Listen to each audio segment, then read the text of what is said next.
Yeah, when I first got my Dave Ramsey Total Money Makeover book, I was so excited that I read the book all the way through, I think in probably about 2 days, 3 days.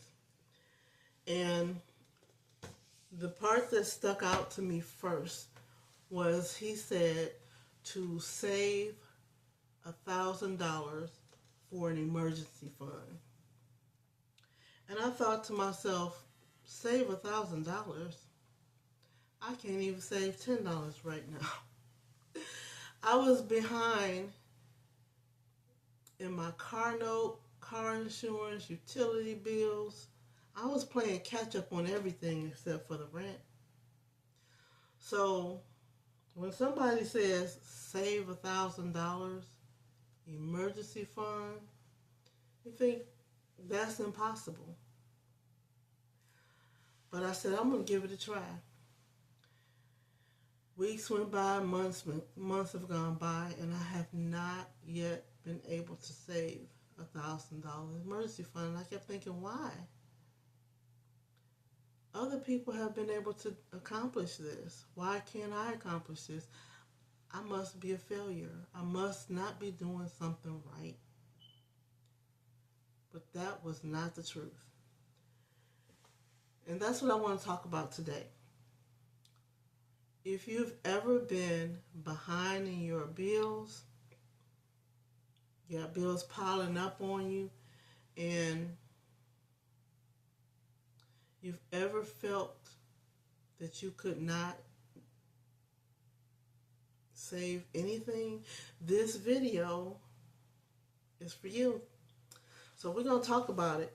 But before I do that, listen, a disclaimer here. I want to be fair because Dave Ramsey's plan has actually helped a lot of people. The baby steps work, the debt snowball work, the envelope system, if that's what you choose to use, work if you have margin, right? If at the end of every month there's something left over, even a little, Dave plan gives you structure, it gives you a foundation, and that's real. So I'm not here to tear Dave down, not at all. But here's what nobody talks about. His plan was built for people who already have margin, already have enough to cover their basic utilities and manage their four walls. And then it assumes what's left over you can apply towards debt. Well, what happens when there's no what's left? When you get paid on Friday and Saturday, it's already gone. Rent, groceries, transportation. You're trying to really make it to the next Friday, the next payday. What happens then? You're in survival mode. And survival mode has different rules. So let's talk about that. First, let's talk about what is survival mode. Survival mode shrinks your thinking. What do I mean by that? Biologically, if you're under stress and you're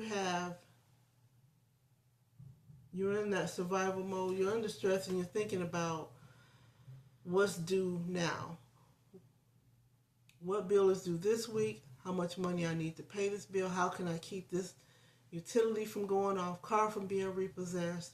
How can I catch up? Then survival mode shuts your brain down. You can't think long term. You can't think about tomorrow. You can't think about retirement. Now, you can't think about building $1,000 emergency fund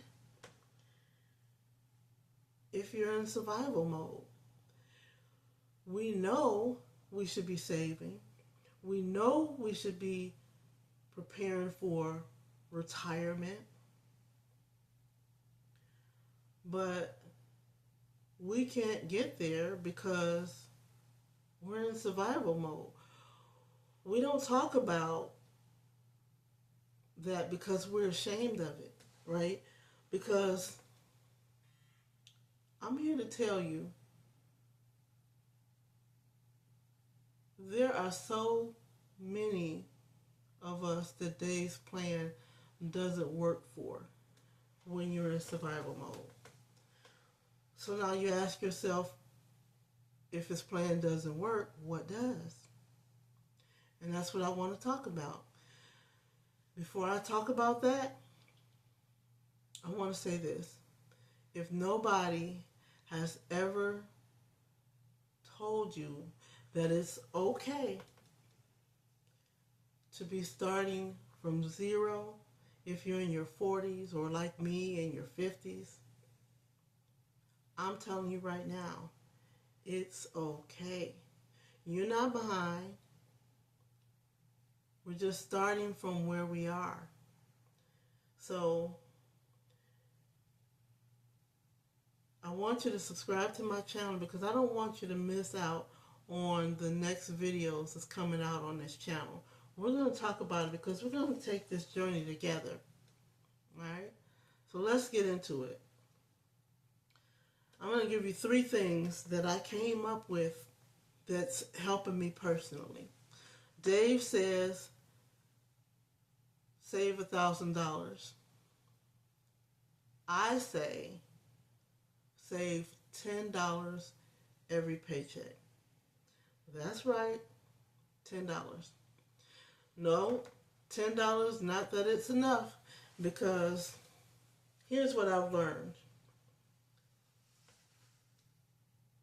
You've got to build a habit of saving if you haven't already been doing so. So the goal is, in survival mode, it isn't about numbers. The goal is about proving to yourself that you can save something, if that makes sense.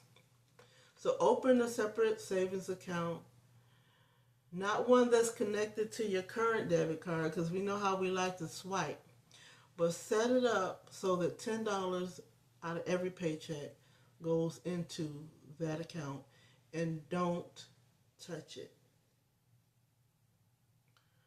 If you're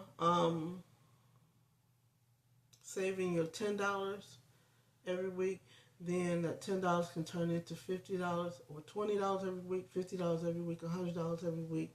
You get the gist. It lays the foundation for getting your mind trained into saving. So that amount grows over time. Yep. So start with $10. That's the first one. The second thing is triage before you snowball. What do I mean by that? Dave's Debt Snowball says list all of your bills from smallest to largest. Pay the minimums on each bill every month. Take what's left over and apply that to the smallest debt to wipe that out quicker. But what I say is pay your main bills first, triage, your 4 walls, and that's what he talks about. Home, transportation, food, utilities. Take care of that first. If you have something left, then try to pay that towards that smallest bill. But paying things every month, paying the minimums, that's going to get tedious because for us, if we're in survival mode, then we're not really getting anything accomplished. This isn't permission for you to skip all the minimum payments of your bill or skip your bills, but it is permission for you to kind of give yourself breathing room. Be strategic and not panic. Because when you're panicking, you spend more money and you don't have a strategy. You don't have a game plan. So pay your main things first. Catch up on those things. Get those things on point. Everything else can wait. The third thing is add before you cut. Now I know Dave talks about cutting out your subscriptions, cutting out eating out, all the things that you don't need. He talks about finding things you can cut out of your budget. I say add to your budget before you cut things out. Add additional income. What can you do? Can you do side hustles? Do you have things in your home that you can sell? He talks about that. Having a yard sale, selling things you're not using anymore, doing side gigs, Lyft, Uber, DoorDash, whatever. Babysitting, dog walking. Maybe you got some sort of talent. That's what I do. I do Walmart Spark delivery majority of the time. The main thing, because around here it makes me the most money than going to any job. So that's what else you want to do. You want to increase your income, right? So let me go back around. Dave Ramsey is not the enemy. His plan does work, right? But if you're in survival mode and you're a woman between your 40s and your 50s and got nothing saved and you're feeling ashamed, his plan needs a little tweaking right now so that we can get back on track, because you're in survival mode. So start with that $10, then triage. Again, cover your bills, catch up on those things. Then add income before you start cutting out things. Because we're in a different status. We don't have that extra margin right now. We're trying to get there. And once we get there, then we can start to save that emergency fund. We can look at it. And by then, if you've been saving that $10 a month, you might even be halfway there if you're saving $10 a paycheck. So you're giving yourself a little bit of a head start on that emergency fund, but at the same time, you need to catch up on the things that you're behind on and increase your money, right? So that's where I am. If you like this video, share it with somebody who may benefit from it. Subscribe to my channel. Hit the bell notifications so that you can get the uploads on my next videos. I'm going to be talking about this a lot because I found that, yes, Dave Ramsey plan does work, but now you have to set a foundation in order to start. I am not here to get you rich. I am here to get you right. Because rich is not for everybody, but right is for anybody. Catch you in the next video.